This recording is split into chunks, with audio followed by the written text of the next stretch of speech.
Welcome back to Tacoma Report. Luke Miner is the director of Washington College Savings Plans, known as WA 529.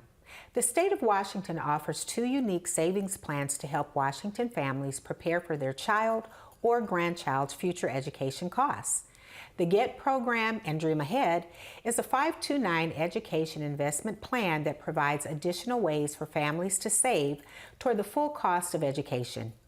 Since 1998, WA 529 has supported over 68,000 students with more than $1.6 billion in education costs. Luke, welcome to the show. Thanks so much for having us on. Absolutely. We really appreciate you being here. We have a few questions for you. Okay, great. All right. I'm Let's excited. get started. It should be fun.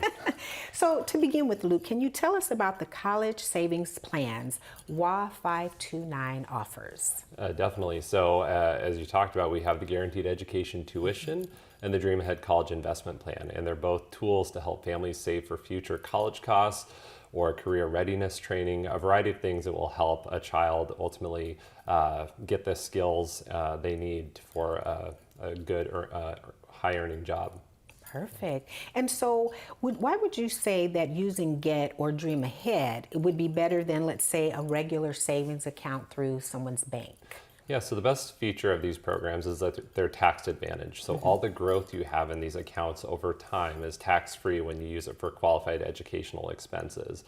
And that can range from tuition, fees, room and board, books. It can even be tools if you're talking about an apprenticeship program. So really flexible in how you use the funds. And when you do use it for those purposes, you get a tax advantage over what you'd get in a savings account at a bank. Oh, nice. Yeah. Okay. And you mentioned apprenticeship programs. So if a student is interested in going to, let's say, a trade school rather than college, can they still use one of the programs for that as well? Yeah, it's a great question, and it's the most common one we get. People think because they're traditionally called college savings plans that it locks them into a four-year university, maybe community college. But the great thing is, yes, you can use it for those things, but also you can use it for trade schools, vocational programs, and even registered apprenticeship programs.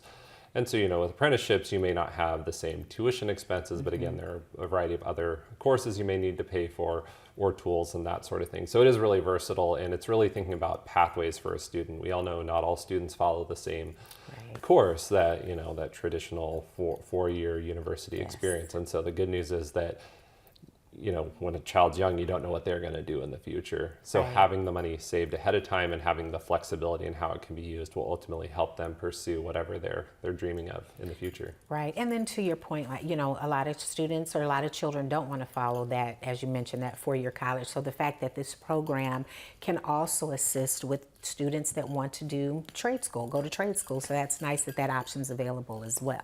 Definitely. Yes, absolutely.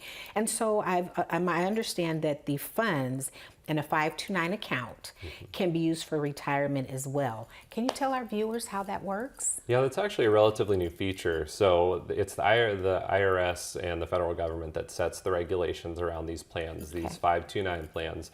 And recently, within the last couple of years, we expanded the usage. So if you don't end up, some students may get a scholarship or not pursue college, they might have a career pathway that doesn't involve the need for the funds, and they can get a jump start in their retirement. Then you can roll it over into a Roth IRA retirement account without a tax penalty, and then you've now jump started that now young adults future retirement savings. So it's trying to continue to make these plans more flexible, because we know that the idea is families want to be starting to save when a child is young, but we don't know what that child's future plans are at that young age. So we continue to try to make them more flexible and have more features so families ultimately get the maximum benefit from it. That is really amazing. So Luke, our final question, what else should individuals and families know about preparing for education and training after high school?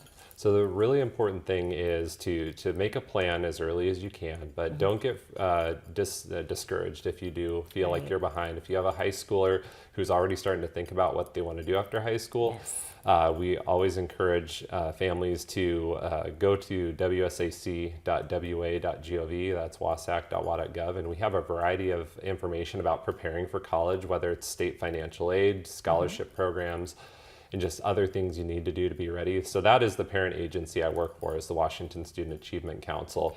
So we like to tell families, like, come learn about WA 529 at 529.wa.gov when students are young. But if you are getting closer to that college age, make sure you come to our agency's website to learn about all those other things that can help a student prepare and be ready for college, an apprenticeship program, that sort of thing. Wonderful. Well, again, Luke, we appreciate you taking the time out to come and visit us here today on Tacoma Report, sharing that information about the programs with our viewers, and we look forward to having you back again. Oh, I'd love to. Thanks so much for the opportunity. Thank you, Luke.